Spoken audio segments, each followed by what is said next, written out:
And I most definitely have a story. So my mom had passed away. I was her only living child. She left me everything. And I still had to fight my auntie. She was in the house, she wouldn't get out of the house. And it was just horrible. Even though everything was in place, it was like she was doing things that was backhanded to prevent me from getting my mother's things. So my mother and my aunt lived together along with my grandmother, but my grandmother had passed, and so like she had access to my mother's account because she had her purse, and she was taking all the money out of the account, and my mom left me the house and she wouldn't get out of the house, and it just became horrible even though everything was in place. So is there a solution for something like that? Me. I wish I could say that that is wild and that you don't see that stuff, but unfortunately, I see that every day in my job. Usually when people tell me that they have everything taken care of, it's my job to look at the behind the scenes and to figure out what also needs to be done, whether it's a beneficiary deed. Now sometimes you have an individual, usually it could be an older child that is living in the home, taking advantage of mom, and that's when I see people trying to get, powers of attorney to assist with that. But then the next step, if somebody's living in the home, even though you have a beneficiary deed and you can say get out, sometimes it requires the court system, whether it's a written possession or an eviction or an ejectment, whatever it might be. Sometimes things fall through the cracks, people take advantage, and you have to take that next step. Here, go ahead. Yes, take it. So I was gonna say, we oftentimes, and I'm sure there's a lot of people in this room who can say the same thing, but don't have people share bank accounts. It should be, there's other options to do that, but individuals should own bank accounts, one name, one account. It wasn't shared, she just had her purse and had access to her Oh. things. Yeah. So that's fraud. And just, in the past couple years, I've had an elderly woman, somebody came to her house, they said they were the HOA, had a whole bunch of things, they were trying to have her vote on something in the HOA, and they did a beneficiary claim deed and they sold her house. Oh, no. I had somebody else, made a mistake, called something on her email. It was fraud. It was, they actually had her log in. They told her they were US Bank. They were doing a sting operation. They needed her help, and they logged in through her. She gave her permission on her iPad. They logged in and started doing things on her bank account, and they moved $14,000 between her accounts. They never got it out of her account, but I had to go, help her unravel all that. So it's happening every day, and it's not on the news. It's like in our lives. So you have to be involved enough in your parents that you're aware, and make sure that they are aware. Like you have to I keep saying to my mom, don't answer the phone. Don't answer the phone unless it's a name on that you recognize. Yeah. And which is why that power of attorney is so important. So if you have a loved one that has had their account hacked or needs to reach out to the mortgage company, well, they're not going to talk to you because your name's not on it unless you can flash that power of attorney. That's why those documents are so important. I had a question about the cost of all of this. Obviously, it costs to get older, and we hope that our parents have saved up enough money to pay for somebody to come in and take care of them or what have you. A lot of our parents have not done that. What are the avenues for that? For, you've got somebody who they thought they were gonna, live off of their pension, and their pension isn't gonna pay for it in any sort of nursing home or anything like that. What other venues or avenues do you have? Okay, Felinna, can you answer that? Hey, so it is a loaded question. I can say when it's time to move from their home, if they're starting at the lower level, like moving into independent living, you can find some sharing those as to maybe I would say 2,000 at the lowest is what you can find, and that can go up to maybe 5,000. When you're looking at assisted living, you're looking at maybe low end 8,000 up to 12,000, and then when we're talking about skilled nursing, you can be looking up to 15,000, and we're talking monthly here. This is not for the year. So for the month, I would say, Michelle mentioned earlier is paying attention to the signs sooner than later. So being able to get assistance inside of mom or dad's home sooner than later is more helpful. You're gonna save more money there. Not ignoring the signs. Sometimes we can over fixate on something because mom forgot to take her medicine this morning. I can't tell you the amount of things I forgot because I keep a list, So it doesn't mean that because mom forgot something that you think is important once or twice that they have dementia, but just being intentional about paying attention to what their pain points are and how you can get them help sooner than later is gonna end up saving them a lot of money in the long run. So waiting too long is really your biggest enemy because usually by that time you're gonna spend more money. Now, there are some resources available if they outlive their assets, and that's usually for skilled services. You can find some independent living that are low income. Do you have the best quality there? Not all the time. Are they gonna have, a robust social life? Typically not. So usually if you're finding like low income independent living, they just get the basic services like an apartment, maybe utilities are included, maybe they have like a monthly activity, and they have someone at the front desk, but they are responsible for being as independent as they can be. And then again, once you get to skilled nursing, if they've outlived their assets, there are some options available too, but you have to know that you're competing with everyone else that is in the same boat. Hello, my name is Sharia and I have a personal home care business. So kind of piggyback off her question, I have a lot of clients that come and say, hey, my parents have long-term care insurance, but then when we go through the process, they realize, it doesn't cover the home care portion. So what can we do as we age, or even our parents, to protect ourselves with long-term care insurance? And or when is it too late, to get long-term care to cover some of those expenses? Who wants to field this question?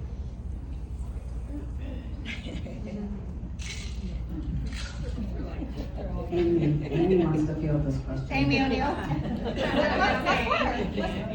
Can you address this question? Tell everybody who you are.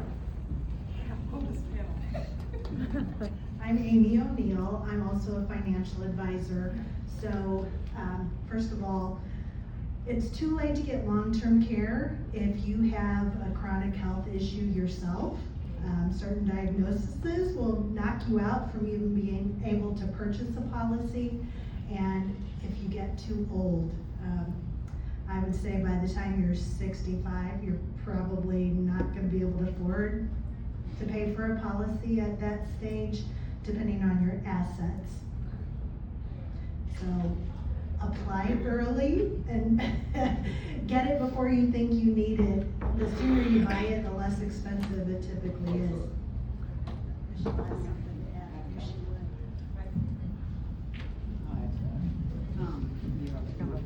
You wanna add to it?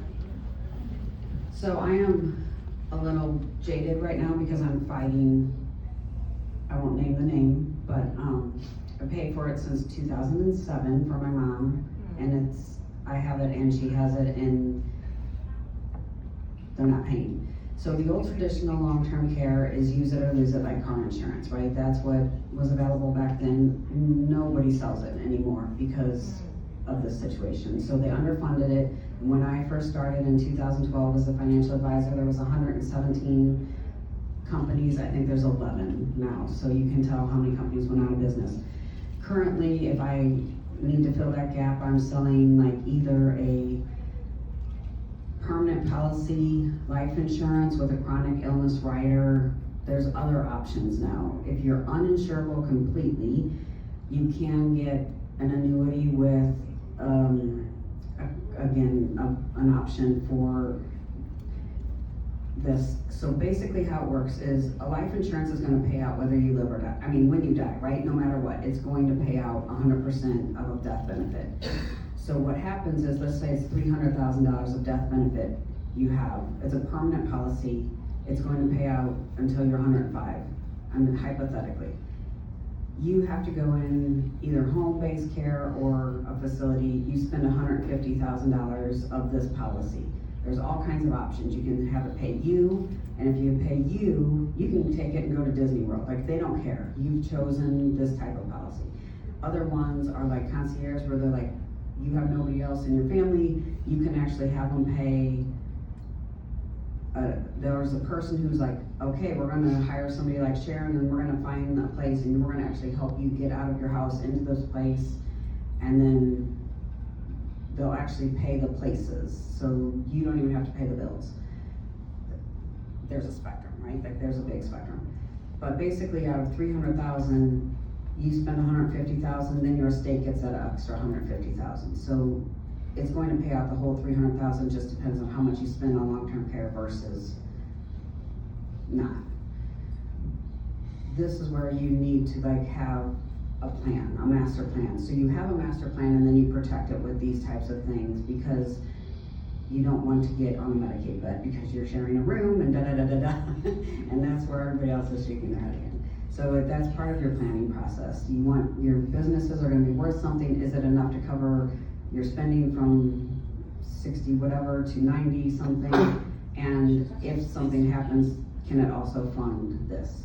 Because if both of you are 65 at some point, one of you is gonna live to 90 something statistically, and chances of one of you needing some type of care, I think it's 80%. I mean, don't quote me on I didn't bring statistics today because I didn't want to bore you, but it's like super high that one of you in your lifetime between age 65 and 90, if two of you are together right now and one of you gets past 65, it's like super high that one of you will need assisted care. I don't know if you guys can help with this, but do you guys suggest getting your parents, or even us who are in our 50s, those pre-planned burial things? I've heard a lot of negative and positive things about them. So like buying your casket, buying your plot, and all that stuff. Too bad Brittany Unibel's not here. She's playing your funeral. She'd love to talk to you. Does anybody want to address that? Okay. I can tell you that my father did pre-plan his funeral and his burial, and it was incredibly helpful, because when he passed, all the documentation was right there. So all we had to do was call the funeral parlor. They were prepared, they made the appointment for us, they made all of the arrangements with the cemetery, which was already pre-planned. The gravestone had already been prepaid for, like all of it was very turnkey. So my experience, Lisa, was it was very worth it, because I was in an emotional state. I didn't have to worry about any of that. You can get a great flyer that talks about it. Angela, I want to get to you. It can help with Medicaid spend down too. Yeah, Medicaid spend down, it helps. Hi, I'm Angela from the South Madison County area, and just recently I went through all that with my parents. My dad's still in nursing home. My mom was there with him with dementia. So since June I've been dealing with it. My mom did pass away a month ago. Actually tomorrow will be a month that we had buried her. My mom thought she had everything in space, like you guys were asking about. Getting it pre-planned, yes, I'm doing that now with my dad, even though I'm the financial POA, I'm the one handling it all. But I learned a lot quickly by doing my mom's. It was like, get to the funeral home, it was very crazy or spooky going into the casket room, I'll tell you. Picking out a casket that fits her, and then, just all the other parts that go with it. And I have 3 other sisters that all live out of state. So it was kind of like I'm texting them and sending them pictures and like, okay, you pick the prayer card, you pick this, you pick that. So we did it together, we worked together actually very well. So just pre-planning it, yes. I talked to the nursing home or the funeral home, I can mix up anymore, about it all, and yes, pre-planning it, I do recommend too, because I even told my husband this is a wake-up call for us. A lot of times people are like, I didn't want the Cadillac version of the coffin. I would rather have the box, right? Yeah. And I've had clients say, when we have family meetings, they'll be like, I don't want Amazing Grace. that's like a Protestant song, and I'm this, and I'm, well, I didn't even know that, like, I don't even know these things, and it's funny what comes up in family meetings. So I do a lot of family meetings, cause I'm like, it's uncomfortable, so I force the conversation, and we do a lot of this. I have something to add to that. So I get a lot of clients that come in and they may have 3 children and they're all torn up about who they want to make personal representative or who they want to make successor trustee. Usually what I tell them is it's so much easier to have one person that controls everything, because the instant that you put 2 on there, child A might live in Florida and child B might live in Missouri, but guess what? That bank is not going to give you anything until the child A from Florida comes up and signs. So when you're thinking about who you want to appoint as the person that's going to handle your affairs when you're gone, I usually tell people 1 is the way to go. Now you should have a first, a second, and a third. Do I think we'll get to that third person? Probably not. But it's my job to remind you that you just never know. And the example I usually give is my mom, my dad, my sister, and I, we all fly together all the time. And if we all go, then who's gonna be left? So start thinking about a first, second, third. I had one other, you're correct on that. My sister and I'm first, she's second. She's actually the first on health, I'm second. So we share responsibilities. That's where my hometown is, where I used to live, until I moved here several years back. So we still talk a lot, but my sisters and I communicate, which is, I'm glad that we do. So we share everything, everybody knows everything going on. Yes. Which you don't find a lot in families, I hear. Yeah, usually what I'll tell people is just because child A is listed first, doesn't mean child A can't look at child B and say, Right. hey, what do you think? It just means that child A has the ultimate final say, signature on the line. My question though I have for you, like my mom passed away, everything got left to my dad. He was beneficiary in everything and such.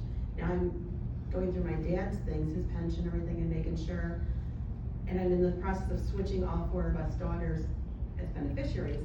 As long as I have beneficiaries on everything, do we avoid probate then? Yes, but usually what I see that gets forgotten, it's usually like a midlife crisis hot rod that we forget to TOD. We've actually sold everything because we're in nursing homes, and I've been paying that cost for 3 years now. Great. Which tonight I have to go write that check, and I hate it every time. So. Yes, if you've got beneficiaries on everything, that should cover it. But what I see is somebody has passed away and they've forgotten, or somebody's opened up a bank account when they were 18 that's got a couple $100 in there that's forgotten. Trailers, boats, LLCs, those are all probate assets. So I usually encourage my clients to sit down and write down the who, the what, the when, the where, right?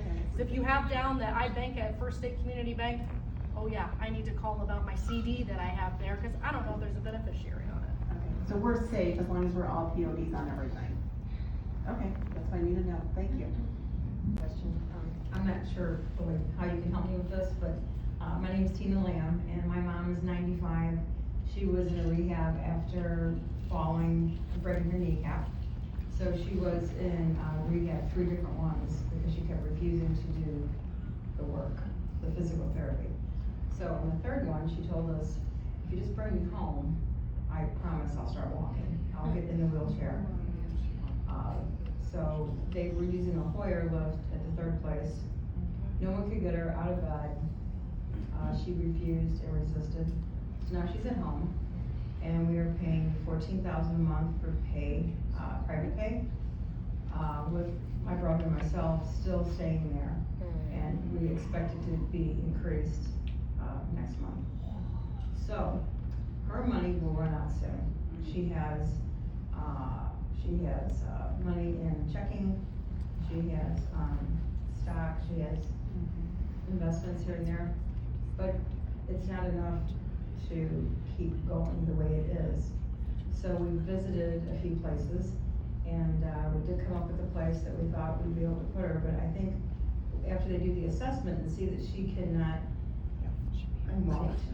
get out of the bed, she's in a hospital bed in her living room, and has 24-hour care, everybody takes care of her. So why would she wanna leave?